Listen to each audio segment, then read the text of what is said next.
dans cette belle ville et on ne nous connaît pas assez. Ou du moins, on nous connaît peut-être par la revue durable. C'est un point fort de nos activités, c'est ce travail d'information à travers ce média qui existe déjà depuis bientôt 20 ans. Mais donc, le Artisan de la Transition, qui est l'association porteuse, est moins connu, alors qu'on a des activités qui se déploient non seulement ici à Fribourg, mais dans toute la Romandie. Alors, au-delà de notre travail d'information avec la revue durable, et c'est de ces éléments qui ne concernent pas l'information que je vais vous parler, on a des activités qui, évidemment, comme notre nom l'indique, traitent de la transition. C'est-à-dire qu'on veut promouvoir toutes les actions citoyennes et l'engagement individuel qui peut contribuer à la transition. Je ne vais pas rentrer dans les détails sur la transition parce que je pars du principe que vous savez déjà un petit peu de quoi il s'agit. Puis à travers les exemples que je vais vous donner, éventuellement ça s'éclaircira. Donc sur le volet des actions citoyennes, il y a notamment une question qui nous renvoie à la source du problème de la transition, c'est-à-dire les énergies fossiles. Qu'est-ce qu'on va faire avec ces énergies fossiles qui ont comme incidence en bout de course de faire changer le climat d'une façon totalement non maîtrisée. Donc si on remonte le plus près de la source du problème, on se dit, mais après tout, ces énergies fossiles, la meilleure chose qui pourrait arriver pour nous tous, pour le climat, pour nos sociétés, c'est qu'elles restent sous terre, qu'elles ne sortent jamais du sous-sol. Et c'est là où tout d'un coup, on se dit, oui, on peut agir, mais comment ? Et il y a un mouvement qui est parti des États-Unis qui vise à désinvestir. Pourquoi désinvestir des énergies fossiles? Parce qu'évidemment, les entreprises qui exploitent l'énergie fossile, qui vont le creuser, ont besoin de capitaux pour faire fonctionner leur entreprise, pour investir dans des forages toujours plus loin, pour les gaz de schiste, etc. Je passe les détails. Et le nerf de la guerre, c'est l'argent. Et cet argent, d'où vient-il? Et là, malheureusement, ce qu'on ne sait pas assez, c'est qu'il vient d'une grande quantité d'endroits, qui vient même de nous-mêmes, petits Suisses. On a de l'argent qui file dans cette industrie fossile qui exploite le pétrole, gaz de schiste, etc. Et comment, par quel biais? Donc en deux mots, imaginez-vous, vous rentrez dans la vie active.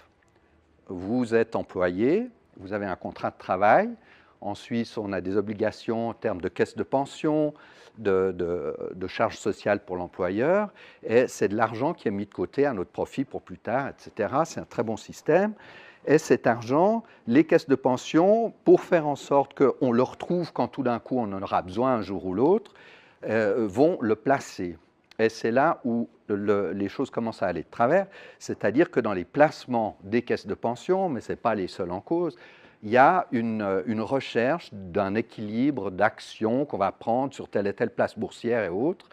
Et dans ces portefeuilles d'actions, il y a malheureusement des actions qui sont des actions d'entreprises qui travaillent dans l'énergie fossile. D'où la réflexion du groupe américain qui a lancé toute la campagne de désinvestissement, c'est de se dire, mais moi qui ne suis pas d'accord, moi qui suis citoyen, qui ai de l'argent, qui est quelque part pris en otage et qui va vers des entreprises qui travaillent dans l'énergie fossile, faisons en sorte de nous exprimer, de faire bien comprendre que non, on n'est pas d'accord. Et de cette manière-là, on va pouvoir éventuellement influencer les choses. Ce n'est pas la seule action possible, bien sûr, mais c'est en tout cas un levier qu'il ne faut pas négliger. Cette campagne, elle est venue en Europe.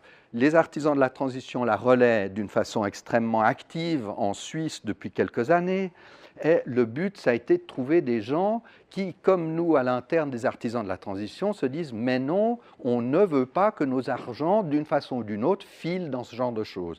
On a aussi découvert que des collectivités publiques qui ont des fonds qui font travailler toujours sur les places boursières ont aussi des engagements dans des compagnies qui travaillent dans le pétrole. C'est aussi le cas éventuellement pour des instances, des institutions académiques comme les universités. Et donc, à chaque fois, on se dit, mais nous, dont l'argent est pris d'une façon ou d'une autre, il faut qu'on agisse. On a pu créer comme ça des groupes de réflexion à divers endroits, et ces groupes de réflexion se sont mis à travailler pour interpeller finalement, d'une part, les caisses de pension, les collectivités, les instances justement académiques, et on veut travailler à ce que tout d'un coup, il y ait un engagement de la part de ces acteurs-là pour dire non, ok, on comprend le message, d'ailleurs notre argent, pour le gérer bien, on a aussi d'autres possibilités que de le mettre dans des actions de ce type d'entreprise, on va changer les choses. À cet égard-là, la Suisse, il faut savoir, on est un petit peu en retard par rapport à pas mal d'autres pays.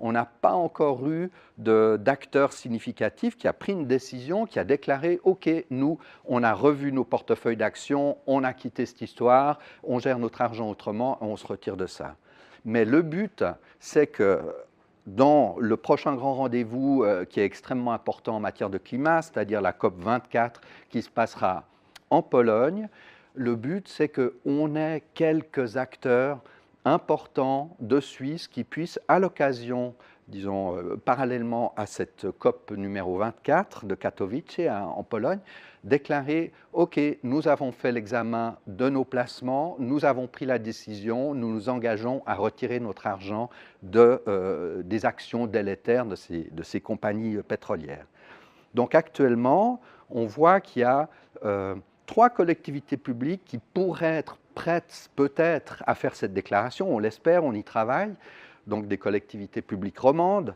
En l'occurrence, il s'agit de Genève, de Lausanne et de Nyon, et pas encore de Fribourg, mais voilà, ce n'est pas encore fait et c'est un travail en cours. C'est une de nos actions que je voulais vous présenter dans le cadre de l'action citoyenne, parce que c'est par la mobilisation citoyenne que tout d'un coup les collectivités vont bouger, évoluer. Ok, à côté de ça, donc ça, quelque part, je qualifierais ça d'action.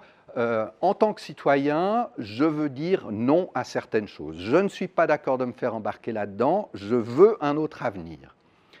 Et maintenant, il y a un autre type d'action citoyenne qui ne procède pas de la position, de l'affirmation de nos droits et de notre volonté de ne pas être embarqué dans n'importe quoi, mais c'est l'action citoyenne qui vise à construire des alternatives, où là, on est proactif pour proposer quelque chose de neuf. Alors évidemment, si on imagine les énergies fossiles, on ne peut pas tout d'un coup s'imaginer comme ça, d'une façon réaliste, qu'on n'aura pas besoin d'énergie du jour au lendemain, etc., et qu'il suffit de dire non. Il faut aussi des alternatives, tout le monde le sait, il y a des énergies renouvelables, et donc il faut les soutenir, et donc il faut proposer des choses. Et là aussi, en tant que citoyen, on peut se rassembler. On est encore bien loin dans la population suisse de se dire, mais on peut devenir producteur d'énergie nous-mêmes.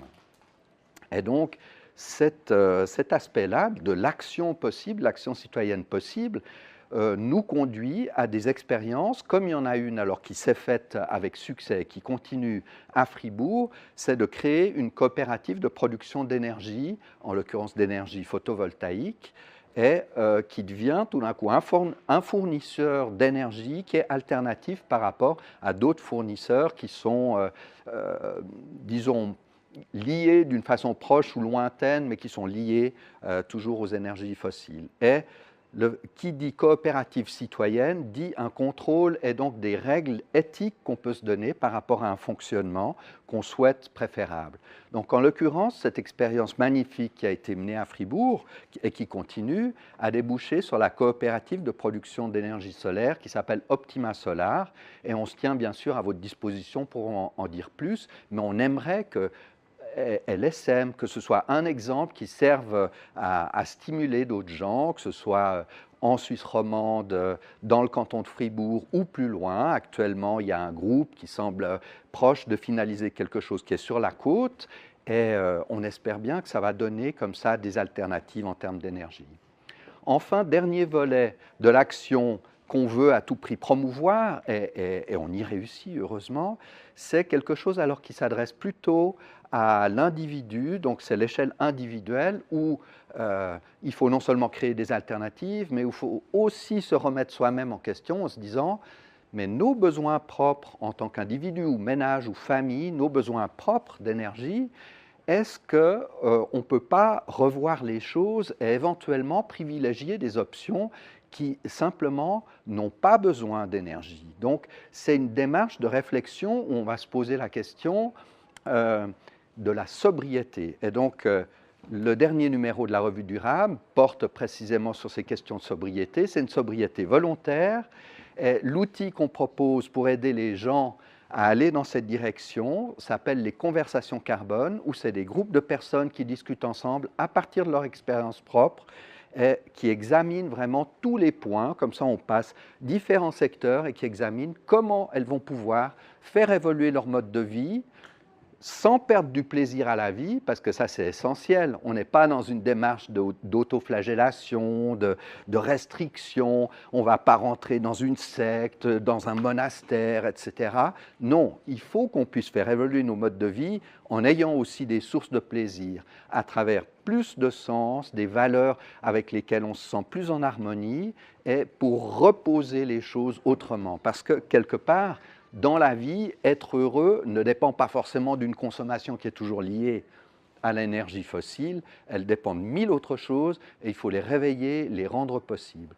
Donc par rapport à cette démarche qui nous vient d'Angleterre et qui est très profonde parce qu'elle intègre non seulement les aspects techniques de comment est-ce qu'on peut vivre un peu autrement, mais aussi les aspects psychologiques. Et ça, c'est vraiment le côté innovant de cette méthode, c'est de se dire on tient compte de ce qui est possible ou pas, et quand on est face à un obstacle qui souvent est d'ordre psychologique, on se donnera les moyens, on réfléchit ensemble comment contourner l'obstacle, avec toujours cette idée, c'est aussi en travaillant à un esprit de joie pour changer nos modes de vie qu'on pourra progresser petit à petit et aller vers quelque chose qui tend à une société qui est moins, comme ça, figée dans l'énergie fossile.